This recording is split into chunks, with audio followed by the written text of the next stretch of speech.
This is Michael Popok for the new Legal AF YouTube channel.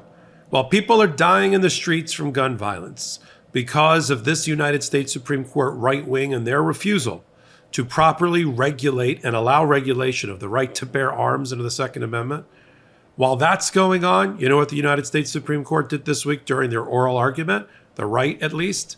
They demonstrated that they were callous, that they were insincere, that they were in the back pocket of the gun lobby, and that apparently they were hungry because they kept making food references and grocery store references to something as important as whether the Biden administration had, as we all know, properly banned people, hobbyists or otherwise, building and assembling ghost guns from kits or using 3D printers to do so without the alcohol, tobacco, firearms, and explosives regulators knowing about it.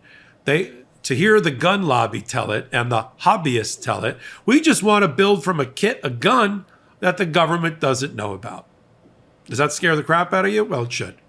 All that the alcohol, tobacco, and firearms, ATFE, as directed by the Biden administration, wants to do is properly regulate these things, require background checks and serial numbers and registration numbers so we can track them. Considering we're trying to get illegal guns, unregistered guns off the street, that sounds like a good thing.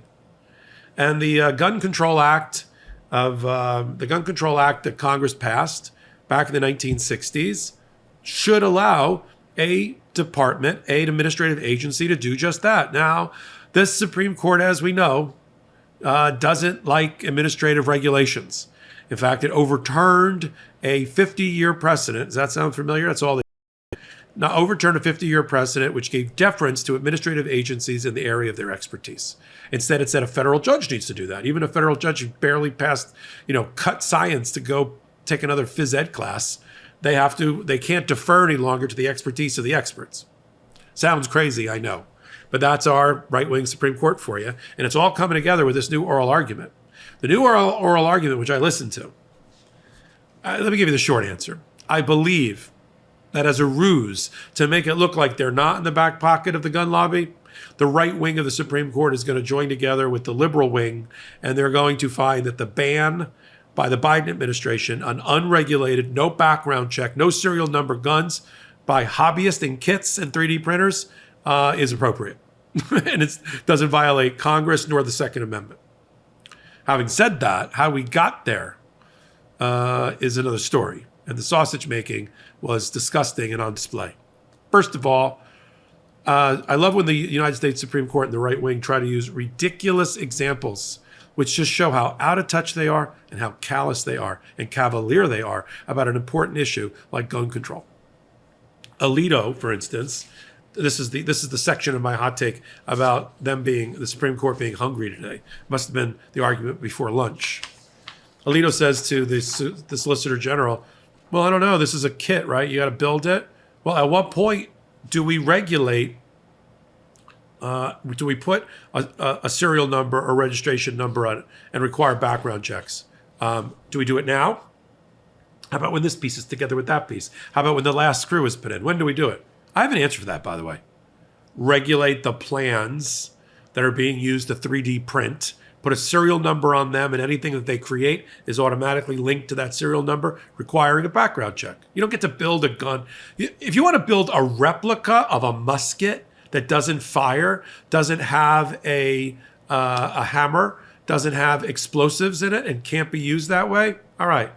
I mean, I watch these nutty, what do you call it, a Revolutionary War and Civil War reenactors. By the way, the Civil War reenactors are getting ready for the next war. There's been reporting about that. But, you want to have a fake, phony model. I built models when I was a kid. I couldn't wait for the Starship Enterprise, the original, to be delivered to or Phaser to be delivered so I could piece it all together. I built models. I built airplanes. I didn't build guns. So this ridiculous, well, what is it? Just register the whole darn thing. Even John Roberts, the Chief Justice, was like, wait a minute, your position, gun lobby, gun hobbyist, is that we can regulate the gun but not the kit that made the gun? Okay, even he thought that had gone too far. So Alito's, who's never been I'm sure he's never been in a supermarket in the last 10 years himself. He said, let me show you something, Solicitor General. Here's a pen. Here's a piece of paper. Am I showing you a grocery list? I don't know. Are you showing me an intelligence test? Are you? I would have said back to him if I was the Solicitor General. I would have said, I don't know. Are you showing me a ransom note? Because you're taking America hostage, Sam. That was ridiculous. It was so ridiculous that even Amy Coney Barrett, who's suddenly shifting, it's not that she's shifting to the center of the court, because she's not. It's that the rest of the MAGA are so far right that it puts her to the center of them, to the left. Because she's to the left of them, people are confusing that with she's becoming very moderate. She's not becoming moderate. They've just gone off the deep end, the wing nuts. And she's sort of stayed where she was and is now more confident. So she threw a bone or a ball, a softball, to the Solicitor General and said, isn't it more like HelloFresh? And what is everybody hungry?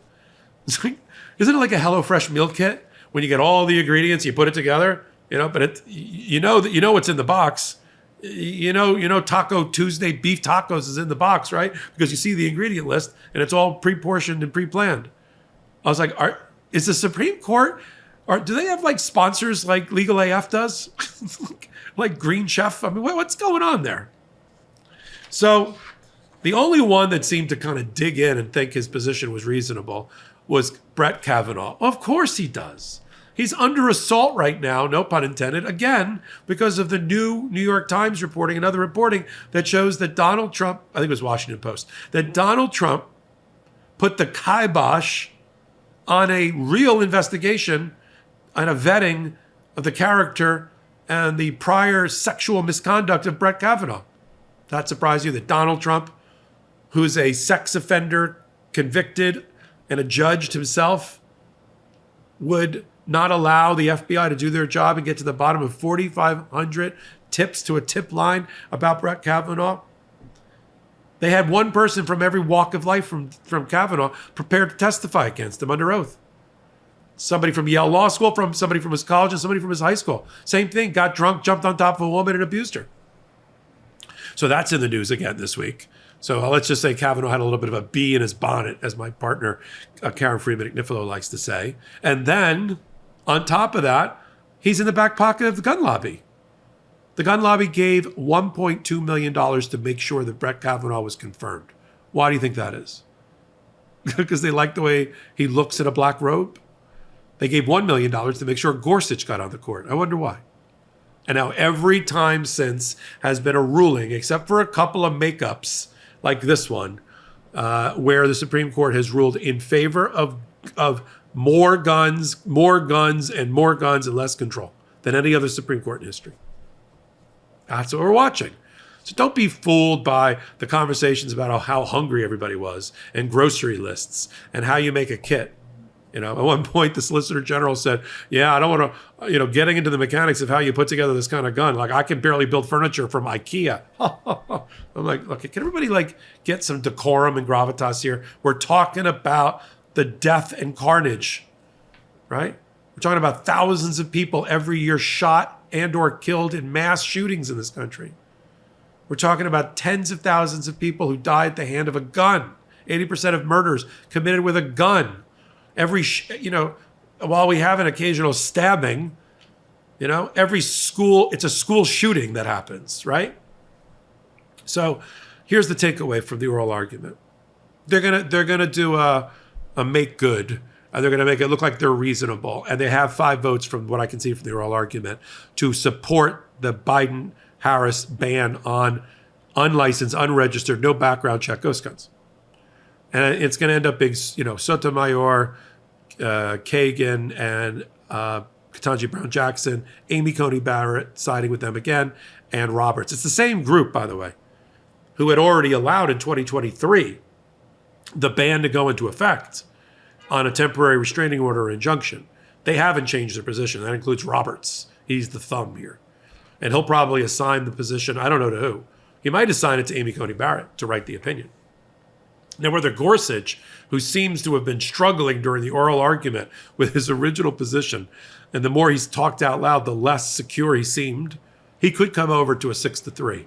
Kavanaugh could come over for a 7-2, given the bad press. I'm not sure. I doubt it.